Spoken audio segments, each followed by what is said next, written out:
मसूद अहमद जी हैं जो कि अपने पिता की हत्या की कहानी रिपब्लिक भारत से साझा कर रहे हैं। हालांकि उनके पिता की हत्या को केवल एक एक्सीडेंट उस समय बतलाया गया था। ये 2004 का पूरा मामला है और हमारे साथ खुद मसूद अहमद जी बात करने के लिए मौजूद हैं। मसूद जी, क्या हुआ था आपके पिता के साथ, क्या पूरी घटना थी? मेरे पापा भाजपा के बड़े वरिष्ठ नेता थे, हज कमेटी के मेंबर थे और ये जो राशन गल्ला होता है कंट्रोल, इसके भी कुछ सदस्य थे। और मेरे फादर का जो है 2004 में डॉक्टर मुरली मनोहर जोशी का जन्मदिन था। उस जन्मदिन में वो निकले, इखलाक मौलाना थे नई बाजार चौकरमा के, और उनके साथ 2 मौलाना और थे। उन तीनों के साथ वो निकले इलाहाबाद डॉक्टर मुरली मनोहर जोशी की बर्थडे में, उनके निवास पे गए। उनके बर्थडे में उन्होंने सेलिब्रेट किया, उनके बर्थडे मनाए। उसके बाद वो नकाश कोना गए। नकाश कोने से इखलाक जो मौलाना था उसने मुखबिरी कर दी सांसद अतीक अहमद को कि यहाँ से निकल रहे हैं। तो वहाँ से जब वो निकले तो डांडी पहुँचे। डांडी पहुँचने के बाद उनका वहाँ से किडनैप हो गया। आपके पिताजी का? मेरे पिताजी का। वहाँ से इखलाक मौलाना और बाकी लोगों ने उनको ले जा करके उनके जो टॉर्चर रूम है वहाँ पे उन्होंने उनको करीब 24 घंटे पीटा है। जो उनके कार्यालय में टॉर्चर रूम बनाया? हाँ, 24 घंटे वो मार खाए। तब वो कार्यालय, तब उनका निवास था। वो पहले निवास था जो निवास था, वो कार्यालय तब बना नहीं था। वो कार्यालय बाद में बना है, वो अपने निवास पे। तो निवास पे, अच्छा, निवास पे भी एक टॉर्चर रूम था जी। तो निवास पे 24 घंटे उनको पीटा गया। जब बेहोश है तो यही इखलाक मौलाना जाके पानी से छिट्टा मारता था। तो अब्बू हमारे उठते थे, फिर मार खाते थे, उठते थे मार खाते थे। इतने में उनको दम तोड़ दिया।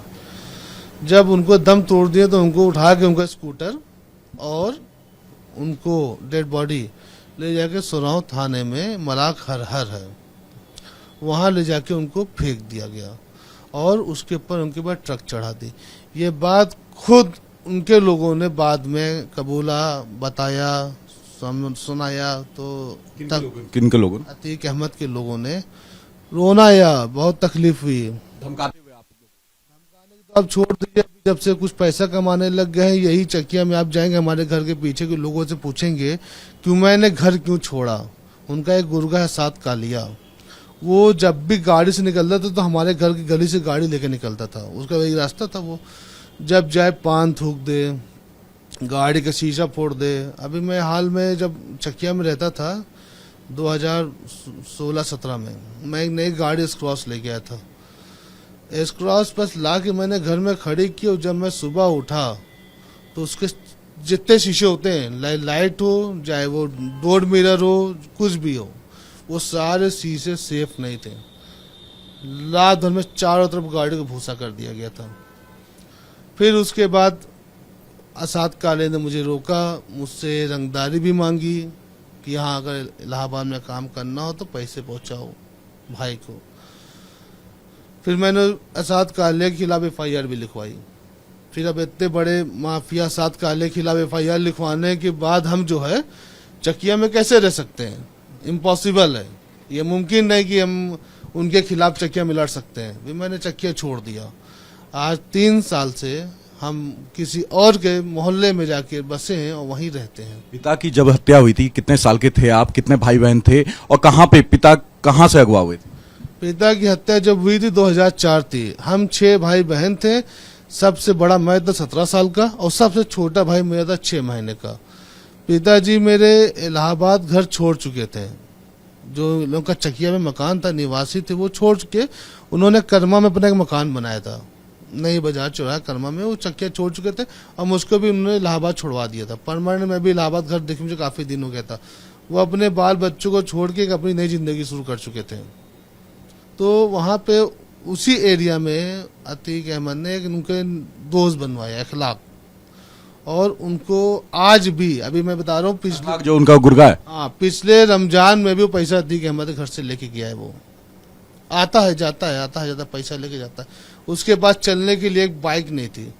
अब्बू के मर्डर कराने के बाद उसके पूरे परिवार में 4 राइफल हुई, 1 पिस्टल हुई उसके पास गाड़ी आ गई, उसके पास पैसा आ गया, उसके एक साल के अंदर घर आलिशान बन गया। अब आपके अब्बू से क्या दुश्मनी थी? पॉलिटिकल दुश्मनी थी। अब वो भाजपा के थे और वो पार्टियां बदलते रहते थे, बस। उनको खुमारी थी अपनी सत्ता की। सत्ता की खुमारी थी। उनके दरवाजे सामने से एजाज रिजवी कभी जा रहे, कभी शहनवाज हुसैन उड्डयन मंत्री उस टाइम पे थे। जब उड्डयन मंत्री थे, शहनवाज हुसैन सिर्फ एक बार इलाहाबाद आए, एक बार, और वो भी एक बार मेरे घर पे आए। डॉक्टर मोलिन जोशी हर 6 महीने, 7 महीने, 8 महीने पे घर पे राउंड मारते थे। उनकी वाइफ आती थी, रीता बखड़ा तो जोशी। आपने इसकी शिकायत भी की थी थाने में, या आपके पिता मतलब पिता के जाने के बाद आपकी माता ने, अम्मी ने कहीं शिकायत की थी? शिकायतें थाने में की भी गई थी, एप्लीकेशन भी दी गई थी और इखलाक उठा भी था, लेकिन 3 दिन में यही सिविल लाइन थाने से इखलाक को छोड़ भी दिया जाता है। क्यों? पता नहीं क्यों। उस टाइम हम सब नाबालिग थे। एक मेरी माँ थी और मेरे माँ के पीछे कोई था नहीं, तन्हा अकेला था उस टाइम पे। परिवार पे कोई सर पे हाथ रखने वाला नहीं था उस टाइम पे। कितनी बड़ी आप जंग लड़ लेते हैं। जब पूरा महकमा ही आपके विरुद्ध हो तो आप कितनी बड़ी जंग लड़ सकते हैं? कोई सवाल ही नहीं उठता कि उतनी बड़ी जंग आप लड़ सकते हो। आज भी जंग लड़ने लायक इस टाइम इलाहाबाद हमारे ख्याल से कोई नहीं है जो जंग लड़ सके, क्योंकि सब कुछ अपने। बता रहे थे कि एक्सीडेंट का नाम दे दिया गया आपके पिता के हत्या को। पता कि हत्या को एक्सीडेंट का नाम दे दिया गया। उनको जब वहां से, जब डेड बॉडी जब वहां से उनकी उठाई गई चकिया से ले जाके उनको वहां फेंका गया। फेंकने के बाद उनके ऊपर ट्रक चढ़ा दी गई। मैं आपको एक फोटोग्राफ्स दूंगा मेरे पापा की डेड बॉडी की। जब किसी के पाँव से खींचते हैं, आपके मोबाइल में है अभी? अभी मोबाइल पे नहीं है, घर पे है। जब किसी के पाँव से खींचते तो कुर्ता पहनते थे वो, तो पाँव से खींचेंगे तो कुर्ता कहाँ जाएगा? सर पे आएगा ना। जब एक्सीडेंट होगा तो कुर्ता सर पे कभी आएगा? नहीं आएगा। तो जब किसी के पाँव घसीटेंगे ना तो कुर्ता हमारा खींच के तो सर पे पीछे आता है। तो उनके जो फोटोग्राफ्स है वही काफी एविडेंस है उनके हत्या को देने के। और बाकी आज भी अखलाक, बहुत अच्छी जिंदगी जी रहा है, बहुत अच्छी जिंदगी जी रहा है, बहुत वीआईपी जिंदगी जी रहा है। लेकिन अब तो उत्तर प्रदेश में योगी आदित्यनाथ जी की सरकार है, तो क्या लगता है अब आपको? अब आपका जिस तरीके से आपके पिता के साथ, अब्बा के साथ हुआ है, क्या अब उस पर सुनवाई होगी? क्या आपका केस फिर से खुलेगा?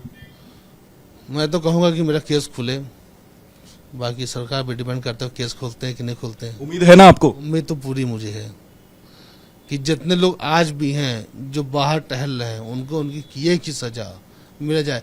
जो एक छोटे छोटे बच्चे जो हम सब बेरोजगार हो गए थे, अब आपको बताएं, ये बिलीव नहीं करेगी, कोई बिलीव नहीं करेगा। बाप के मरने के बाद, बाप के मरने से पहले मैं हवाई जहाज से घूमता था। एक लग्जरी लाइफ थी, वीआईपी लाइफ थी, अच्छे अच्छे लोग सलूट करते थे। लेकिन जब बाप मारे गए ना, मैंने कारपेंटर का काम किया, घर की पुताई नहीं होती, घर की पुताई मैंने किया, वेल्डिंग का काम किया, ड्राइवरी किया, टैक्सी चलाया। वो सारे काम करके 2012 के बाद मैंने फिर स्ट्रगल किया। जब 2012 के बाद फिर स्ट्रगल किया तो आसाद कालिया पैदा हो गया। फिर इसने जो है दिक्कतें देना शुरू कर दी। जब इसने दिक्कत देना शुरू कर दी तो फिर मैंने इलाहाबाद ही छोड़ दिया। लखनऊ में निवास था, वहां पे मैं बस गया, लखनऊ में घर बना लिया। लेकिन बस मैं इस एरिया से, इस जगह से हमेशा दूर रहना चाहता हूँ और हमेशा दूर रहा मैंने। अब अतीक अहमद का अंत हो चुका है। तीनों हथियारों ने अतीक अहमद और अशरफ को ढेर कर दिया, तो अब आपको फिर भी डर बना हुआ है? क्योंकि अतीक अहमद ने मुझे कभी फ्रेंड पे आकर टॉर्चर नहीं किया। टॉर्चर उनके लोग करते थे, उनके गुर्गे करते थे। लेकिन अतीक अहमद के टॉर्चर रूम में आपके पिता को रखा गया। अतीक अहमद के टॉर्चर रूम में पिता रखा गया, वहीं से उनकी हत्या ही हुई थी। हत्या उनकी उन्हीं घर से हुई थी और उसी जगह से हुई थी। और जो आज भी उनके हत्यारे हैं, आज भी वो खुलेआम टहल रहे हैं। अभी आपको बता दें, ये करीब जो है कई जगह से, मतलब जब कभी कहीं हमारी कोई बहस होती थी, वो कहते थे कि जैसे तुम्हारे बाप को मार के फेंका गया है, जैसे तुम्हारे बाप को मार के फेंका गया है, ऐसे तुम्हारी भी लाश पड़ी रहेगी। अभी 15 तारीख की बात कर रहे हैं, तब अतीक अहमद साहब जिंदा थे। 15 तारीख की बात करें, चंजीत यादव है झूंसी का, उसने मुझसे जो है करीब 26 लाख रुपया, 31 लाख रुपये जमीन का पैसा लिया।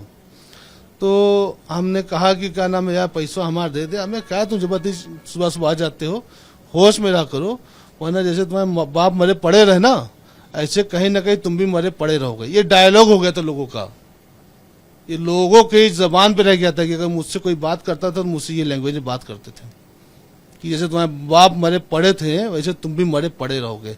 और ये बात मुझसे असाद कालिया चकिया में अच्छे अच्छे 12 ने मुझसे ये बात कहा है कि जैसे तुम्हारे बाप मरे पड़े थे ना लावारिस में, ऐसे तुम्हारी भी लाश मिलेगी। कई लोगों के मुंह से मैंने सुना। लास्ट मैंने 15 तारीख को सुना है चंद्रजीत यादव से। तो क्या आपको लगता है कि अब अतीक अहमद का अंत हो चुका है, तो उससे आपको थोड़ा राहत मिला होगा? राहत क्यों नहीं मिलेगा, और जो इस दुनिया से जा चुका है उसकी बात ही खत्म है। लेकिन उनके गुर्गे अभी भी एक्टिव है। उनके गुर्गे तभी भी एक्टिव है। क्या लगता है आपको योगी आदित्यनाथ जिस तरीके से कार्रवाई कर रहे हैं पूरे यूपी में, आगे भी करते रहेंगे? आपको उम्मीद है पूरी तरीके से? उम्मीद तो मुझे पूरी है। 6 साल जो कार्रवाई कर रहे हैं वो अच्छी कार्रवाई की है, उनकी कार्रवाई दिखती है, ऐसा नहीं कार्रवाई नहीं दिख रही, कार्रवाई दिख रही है।